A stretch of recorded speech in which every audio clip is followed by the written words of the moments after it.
Hello everyone, bleach enemy জগতে আপনাকে স্বাগতম। আশা করি ভালো আছেন।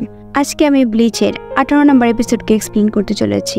আগের সবগুলো এপিসোড আমার চ্যানেলে দেওয়া আছে, আপনি চাইলে সেখান থেকে দেখে আসতে পারেন। ভিডিওটা শুরু করার আগে আপনাদের কাছে আমার একটা রিকোয়েস্ট আছে। আমার ভিডিও যদি ভালো লাগে তাহলে অবশ্যই সাবস্ক্রাইব করে পাশে থাকুন। তাহলে চলুন আজে বাজে কথা না বলে আমরা স্টোরিতে চলে যাই। 18 নম্বর এপিসোডের শুরুতেই ইচিকোদের স্কুল দেখি। আজকে ওদের স্কুলে সামার ভ্যাকেশনের জন্য ছুটি দিবে, তাই সবাই অনেক বেশি এক্সাইটেড ছিল। ইচিকো রোকিয়ার কথা মনে করে বলে, রোকিয়া এখানে নেই, আমি ওদের দুজনের কাছে হেরে গেছি, মরতে মরতে বাঁচতে পেরেছিলাম। অবাক করার বিষয় হলো রোকিয়া এখানে নেই, কিন্তু সবাই রোকিয়াকে ভুলে গেছে। ক্লাসের সবাই সামার ভ্যাকেশন নিয়ে অনেক বেশি এক্সাইটেড ছিল। ইচিকো এসব দেখে বুঝতে পারে রোকিয়া সোল সোসাইটিতে ফিরে যাওয়ার পর রোকিয়ার সব মেমোরি মানুষের স্মৃতি থেকে ভ্যানিশ হয়ে গেছে। এই দুনিয়াতে রোকিয়া যে ছিল তার সব অস্তিত্ব নাই হয়ে গেছে। তারপর ক্লাসে টিচার সবাইকে ভ্যাকেশনের ছুটি দিয়ে ক্লাস শেষ করে। এদিকে ইচিকোর অনেক বেশি মন খারাপ ছিল। তখন ইচিকোর বন্ধু কেইগো আসে। কেইগো ইচিকোকে নিয়ে গেম খেলতে শুরু করে, কিন্তু তাতে ওরই 12টা বেজে যায়। তারপর কেইগো ভ্যাকেশনে সবাইকে বিচে যাওয়ার কথা বলে। ইচিকো বলে, আমার কাজ আছে, আমি আসতে পারবো না। ওরিহিমে বলে, আমার সমুদ্র পছন্দ না, তাই আমিও যাব না। তাসুকি বলে, আমারও টুর্নামেন্ট আছে, আমি যাব না। চাঁদও না করে দেয়। লাস্টে শুধু মিজুরই বাকি ছিল।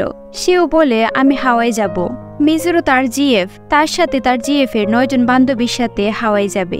এটা শুনে কেইগো আরো বেশি পাগল হয়ে যায়, কারণ কেইগো এখন পর্যন্ত একটা জিএফও বানাতে পারলো না। আর এদিকে মিজুরও 10 জন মেয়ে নিয়ে হাওয়াই ঘুরতে যাবে।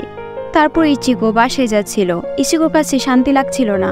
ইচিকো ভাবছে রোকিয়া তো অন্য দুনিয়ার থেকে এসেছে, এই দুনিয়াতে তার কোনো জায়গা নেই। তাহলে এখন আমি কি করব? আসলে ইচিকো অনেক কনফিউজ ছিল সে কি করবে। তখনই ওরিহিমে এসে রোকিয়ার কথা জিজ্ঞেস করে। ওরিহিমে আরো বলে, অবাক করার বিষয় হলো রোকিয়ার কথা সবাই ভুলে গেছে, তাই আমি হয়তো ভাবলাম তুমি রোকিয়া কোথায় আছে সেটা জানো। তারপর ইচিকো বলে সে তার দুনিয়াতে ফিরে গেছে, কিন্তু তুমি আমাদেরকে কিভাবে দেখতে পাও? ওরিহিমে বলে, যখন তুমি আমাকে বাঁচিয়েছিলে তখন থেকে তুমি আমার ভাইকে গাইড করেছো। আমি জানি আমার ভাই ওপারে অনেক হ্যাপি আছে, এই জন্য তোমাকে অনেক ধন্যবাদ। ওরিহিমে আরো বলে, আমি অবাক হচ্ছি রোকিয়া তার দুনিয়াতে কেমন আছে, সেখানেও তো তার ফ্যামিলি বন্ধু সবাই আছে। তখনই ইচিকোর বাইকোয়ার কথা মনে পড়ে, যে কিনা নিজেই তার বোনের কথা একটুও ভাবে না। ইচিকো বলে, আমাকে রোকিয়াকে আবার ফিরিয়ে আনতে হবে, তা না হলে ওরা রোকিয়াকে মেরে ফেলবে। ওরিহিমে বলে, আমি জানি না সেখানে ওর পরিবার বন্ধু আছে কিনা, কিন্তু রোকিয়া যদি বেঁচেই না থাকে তাহলে সবকিছু শেষ হয়ে যাবে। আমি এটাও ভালো করে জানি তুমি জানো কি করতে হবে। আসলে ওরিহিমের বিশ্বাস আছে ইচিকো রোকিয়াকে বাঁচিয়ে নেবে। ইচিকো ওরিহিমেকে ধন্যবাদ দেয় আর বলে, আমি ওকে আবার ফিরিয়ে আনবো। রোকিয়া এখানে বিলং করে। তারপর ইচিকো সেখান থেকে চলে যায়। আমরা সেখানে চাঁদকেও দেখতে পাই। এদিকে ইউরুচি ওদের সবার উপর নজর রাখছিল। আমরা ইচিকোর বোনদেরকে দেখতে পাই। ইচিকো ভ্যাকেশনে তাদের সাথে থাকবে না বলে ইউজুর অনেক মন খারাপ ছিল। তখনই ওদের বাবা এসে ওদের মন ভালো করতে শুরু করে। আমি জানি না ওর বাবা এরকম পাগলের মতো কেন অভিনয় করে, হয়তো উনি চায় তার ফ্যামিলির সবাই হাসি খুশি থাকুক, এই জন্যই হয়তো এমন করে। সিন শিফট হয় সোল সোসাইটিতে। আমরা রেঞ্জিকে দেখি, যেখানে বন্ধুদেরকে রাখা হয় রেঞ্জি সেদিকেই যাচ্ছিল। সেখানে আমরা একটা ছোট ছেলেকে দেখতে পাই, যে তার প্রজাপতিকে কন্ট্রোল করতে পারছিল না। আসলে এই প্রজাপতিটা প্রত্যেকটা সোল রিপারের কাছে হয়তো থাকে। সে আর কোনো উপায় না পেয়ে একটা ফেক প্রজাপতি আনে। এটা দেখে রেঞ্জি তাকে একটা লাথি মারে। এই ছেলেটার নাম হচ্ছে জেনিফার। জেনিফার জিজ্ঞেস করে, ক্যাপ্টেন আপনি তো ছুটিতে ছিলেন। রেঞ্জি বলে, আমি শুধু বন্দিকে দেখতে এসেছি, বন্দি রাগ হয়ে আছে কিনা। এটা রোকিয়াও শুনতে পায়। সে বলে, আমি রাগ হয়ে নেই। রেঞ্জি জিজ্ঞেস করে, তাহলে তুমি খাবার খাওনি কেন? রোকিয়া বলে, ক্যাপ্টেন আমার ক্ষুধা লাগেনি। রেঞ্জি বলে, আমি ক্যাপ্টেন বলে কি তোমার সমস্যা হচ্ছে? রোকিয়া বলে, একদমই না। সে আরো মজা নিয়ে বলে, তুমি অনেক শক্তিশালী, সেই সাথে তোমার আইব্রোগুলা অনেক আজব দেখতে। রেঞ্জিটা শুনে রাগ হয়ে বলে, বাইরে আসো, আমি তোমাকে মেরে ফেলবো। তখন রোকিয়া সিরিয়াস হয়ে জিজ্ঞেস করে, আমাকে কি সত্যি মেরে ফেলা হবে? রেঞ্জি বলে, অবশ্যই, এসব কেসে ক্রিমিনালকে মেরে ফেলা হয়। রোকিয়া বলে, আমারও এটাই মনে হচ্ছে। রেঞ্জি বলে, আরে বোকা, আমি তো মজা করছিলাম। আমার মনে হয় ক্যাপ্টেন কুচিকি তোমাকে বাঁচানোর জন্য পারমিশন নিতে গেছে। তাছাড়া সে তোমার বড় ভাই, সে কিভাবে তার নিজের বোনকে মরতে দিবে? রোকেয়া বলে সে কিছু করবে না, যদি পারতো সে নিজে আমাকে মেরে ফেলতো। সে কেমন মানুষ এটা আমি ভালো করেই জানি। আমার ভাই কুচিকে ক্ল্যানে আসার পর একবারের জন্য আমার দিকে তাকায়নি। এটা শুনে রেঞ্জি একটু অবাক হয়। পরের সিনে উড়াহারা স্টোর দেখি। উড়াহারা স্টোর বন্ধ ছিল। আমরা উড়াহারা স্টোরের নিচে অনেক বড় একটা গর্ত দেখতে পাই। সেখানে ওরা সবাই ছিল। আসলে ওরা সবাই মিলে ইচিকোর এখানে ট্রেনিং করাবে। ইচিকো বলে জলদি করে তোমাদের যা যা লেসন আছে তা শুরু করো। সাথে সাথেই উড়াহারা ইচিকোর সোলকে আলাদা করে দেয়। এইবার ইচিকো নর্মাল সোলদের মতো ছিল, ঠিক মতো নিঃশ্বাসও নিতে পারছিল না। উড়াহারা বলে এই ফর্মে তুমি ঠিক মতো নিঃশ্বাস নিতে পারবে না। এই সময় তুমি এভারেজ সোলদের মতো হয়ে গেছো। এখন তোমার মধ্যে কোনো স্পিরিট এনার্জি নেই। তোমাকে সেই স্পিরিট এনার্জি রিস্টোর করতে হবে যা তুমি হারিয়েছ। ইচিকো জিজ্ঞেস করে তাহলে আমি এখন কি করব? উড়াহারা বলে অপেক্ষা করো, দেখতে পাবে। সেখানে উরুরু কিছু গ্লাভস নিয়ে আসে। উড়াহারা বলে তোমার প্রথম লেসন হলো তোমাকে উরুরুর সাথে ফাইট করতে হবে। ইচিকো বলে একদমই না, এসব কি বলছো? আমি ছোট বাচ্চার সাথে ফাইট করতে পারবো না। তখনই উরুরু গ্লাভসগুলো দিয়ে বলে এগুলো ভালো করে পরে নাও, তা না হলে তুমি মারা যাবে। ইচিকো ফাইট করতে রাজি হয় না। তখনই উরুরু অনেক ফাস্ট ইচিকোর দিকে এগিয়ে আসে। ইচিকোটা দেখে অবাক হয়ে যায়। অবাক হওয়ারই কথা, এই পিচ্ছে একটা মেয়ে এত ফাস্ট হলো কিভাবে? উরুরুর এক হামলাতে ইচিকোর অবস্থা খারাপ হয়ে যায়। ইচিকো দৌড়ে গ্লাভসগুলো হাতে নেয়, কারণ সে বুঝতে পেরেছে যদি একটা পাঞ্চ লাগে তাহলে সে সত্যি সত্যি মারা যাবে। নিজের জীবনের উপর মায়া ত্যাগ করতে হবে। ইচিকো জিজ্ঞেস করে এটা আমি কিভাবে পরবো?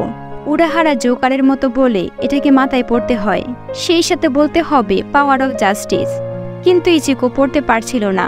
তখনই উরুরু ইচিকোর উপর আবার হামলা করে। ইচিকো দৌড়াতে শুরু করে। সেই সাথে উড়ারা যা বলেছে সেটা বলে গ্লাভসটা পরার চেষ্টা করে। ইচিকো উড়ারার বলা কথা মতো ট্রাই করে, তারপরও কোনো লাভ হয় না। উড়ারা এটা দেখে বলে আমি ভাবিনি সে এসব কিছু বলবে। তখনই গ্লাভসটা তার মাথায় লেগে যায়। এদিকে উরুরু আসছিল, ইচিকো রেডি হয়ে যায়, তাও লাভ হয় না। উরুরুর সামনে ইচিকো কিছুই ছিল না। ইচিকো বলে যদি এমনই চলতে থাকে তাহলে তো আমি মারা যাব। তখন ইচিকো দাঁড়িয়ে যায়। উরুরু হামলা করতে আসলে ইচিকো তা ডজ করতে পারে। তারপর সে উরুরুর উপর হামলা করতে শুরু করে। একটা পাঞ্চের জন্য উরুরুর গালে অনেকটা কেটে যায়। উরুরু রাগ হয়ে ইচিকোকে একটা লাথি মারে। তারপর উড়াহারা এসে উরুরুকে থামিয়ে দেয়। এদিকে তেসাই ইচিকোকে বাঁচিয়ে নেয়। ইচিকো আবার ফাইট করতে চায়। উড়াহারা বলে প্রথম লেসন কমপ্লিট হয়েছে। ইচিকো অবাক হয়ে বলে আমি তো এখনো ওকে হারাতে পারলাম না। উড়াহারা বলে আমি তো এটা বলিনি তোমাকে ওকে হারাতে হবে। উরুরুর কাছে সোল রিপারদেরকে কাউন্টার করার মতো স্কিল আছে। নর্মাল মানুষ তাকে কখনোই হারাতে পারবে না। তোমাকে দেখে মনে হচ্ছে তোমার নিঃশ্বাস নিতে কষ্ট হচ্ছে না, তার মানে তোমার স্পিরিট এনার্জি আবার রিস্টোর হয়েছে। উড়াহারা আরও বলে সোলরা যখন বুঝতে পারে তার সামনে অনেক বিপদ, তখন তাদের স্পিরিট এনার্জি বেড়ে যায়। তুমি যখন উরুরুর অ্যাটাক ডজ করতে পেরেছ তখন তোমার স্পিরিট এনার্জি বেড়ে গেছে। এই জন্যই তুমি উল্টো উরুরুর উপর হামলা করতে পেরেছ। ইচিকো জিজ্ঞেস করে আমি যদি ডজ করতে না পারতাম তাহলে কি হতো? উড়াহারা বলে কি আর হতো, তুমি মারা যেতে। ইচিকো চিৎকার করে বলে এটা আমাকে আগে বলোনি কেন? উড়াহারা বলে কারণ আমার বিশ্বাস ছিল তুমি প্রথম লেসন কমপ্লিট করতে পারবে। এখন তাহলে চলো, তোমার স্পিরিট এনার্জি আবার ফিরে এসেছে, এই জন্য আমরা সেলিব্রেশন করি। তখনই তেসাই ইচিকোর ভাগ্য চেন কেটে ফেলে। ইচিকো কি বলবে বুঝতে পারছে না, তার তো পুরোই 12টা বেজে গেছে। কারণ ইচিকো ভালো করেই জানে একবার যদি ভাগ্য চেন ছিঁড়ে যায় তখন সেই মানুষটা তার বডিতে আবার কখনোই ফিরে যেতে পারে না। উড়াহারা বলে 2 নম্বর লেসন শুরু হলো। এদিকে ইউরুচি ওরিহিমে আর চাঁদকে বলে ইচিকো সোল সোসাইটিতে যাওয়ার জন্য প্রিপারেশন নিচ্ছে। এখন তোমাদের মধ্যে যে পাওয়ারটা আছে তোমরা কি সেই পাওয়ারকে কাজে লাগাতে চাও? ইউরুচি বলে তোমরা এখন ভাবো তোমরা কি ইচিকোর সাথে যাবে। চাঁদ রাজি হয়ে যায়, কিন্তু ওরিহিমে একটু কনফিউজ ছিল। তারপর সেও রাজি হয়ে যায়। অন্যদিকে আমরা ইশিদাকে দেখি, সে একটা ঝর্ণার পাশেই ছিল। সেখানে ওরিহিমে আর চাঁদ চলে আসে। ইশিদা জিজ্ঞেস করে তোমরা এখানে কি করছো? ওরিহিমে বলে ইউরুচি তোমার স্পিরিট অরা থেকে তুমি যেখানে আছো এটা জানতে পেরে আমাদেরকে এখানে নিয়ে এসেছে। ওরিহিমে জিজ্ঞেস করে তুমি এখানে কি করছো? ইশিদা কিছু বলতে চায় না। ইউরুচি বলে তুমি নিশ্চয়ই ট্রেনিং করছো।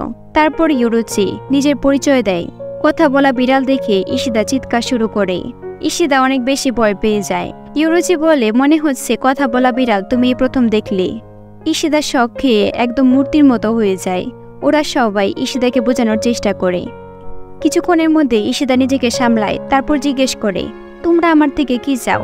ওরা ঈশিতাকে ইচিকো যে সোল সোসাইটিতে যাবে এই ব্যাপারে বলে, সেই সাথে এটাও বলে ওরা দুজন ইচিকোর সাথে যাবে। তারা ঈশিতাকেও তাদের সাথে যাওয়ার জন্য বলে। ঈশিতা বলে, আমি এসব কিছুতে যাব না। অরিহিমে বলে, কিন্তু রুকিয়ার জীবন তো বিপদে আছে। উত্তরে ঈশিতা বলে, রুকি আমার কেউ হয় না, আমি অলরেডি ইচিকোর কাছে পরাজিত হয়েছি, এই জন্য আমি এখনো নিজেকে মাফ করতে পারছি না, তাই নিজেকে শক্তিশালী করার জন্য ট্রেনিং করছি। এসব শুনে অরিহিমে বলে, আমি জানি তুমি তোমার বেস্টটাই করবে, তারপরও তোমার আরও একবার ভেবে দেখা উচিত তুমি কি করতে চাও। তারপর ওরা সেখান থেকে চলে যায়। ঈশিতা তার ট্রেনিং শুরু করে। আবার ইচিকোকে দেখি, ইচিকো মাটিতে পড়েছিল। সে বলে, আমি মরতে চলেছি। উরাহারা ইচিকোকে খোঁচা দিয়ে বলে, অবশ্যই তুমি মরতে চলেছ, তোমার ভাগ্য চেন ছিঁড়ে গেছে, এখন তুমি তোমার বডিতে আবার ফিরে যেতে পারবে না।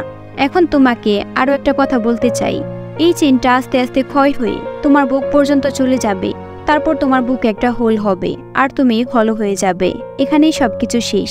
এখন তুমি ভাবো তুমি কি হতে চাও, সোল রিপার হতে চাও নাকি হলো হতে চাও? তুমি যদি এই লেসনটা কমপ্লিট করতে পারো তাহলে তুমি সোল রিপার হয়ে যাবে। এখন তুমি সিদ্ধান্ত নাও তুমি কি করবে। ইচিকো উরাহারাকে বলে, তুমি অলরেডি জানো আমি কি করতে চাই। উরাহারা বলে, তাহলে চলো 2 নাম্বার লেসন শুরু করি। তখন ইচিকো একটা বড় গর্তে পড়ে যায়। এই গর্তটা অনেক গভীর ছিল। আমরা জানতে পারি এই গর্তটা উরুরু করেছে। আসলে আমি ভাবিনি উরুরু এত শক্তিশালী হবে। এদিকে ইচিকো তার হাত বাঁধা দেখে বলে, এসব কি করছো? তিসাই বলে, তেমন কিছু না, আমি শুধু আমার বাকুডা নাম্বার 99-এর পার্ট 1 ইউজ করেছি। তুমি যতক্ষণ এই লেসনটা শেষ করতে না পারবে ততক্ষণ এটা ইউজ করতে হবে। উরাহারা উপর থেকে বলে, তোমাকে এই অবস্থায় উপরে উঠে আসতে হবে। এই লেসনের নাম হলো শিটার শেফট। ইচিকো বলে, তুমি কি আমার সাথে মজা করছো? এই অবস্থায় আমি কিভাবে উঠতে পারবো? উরাহারা বলে, এটা আমার চিন্তা না, তুমি ভাবো তুমি কি করতে পারবে। তখন ইচিকো দেখে পোকারাত ইচিকোর ভাগ্যচেন খেয়ে নিচ্ছে।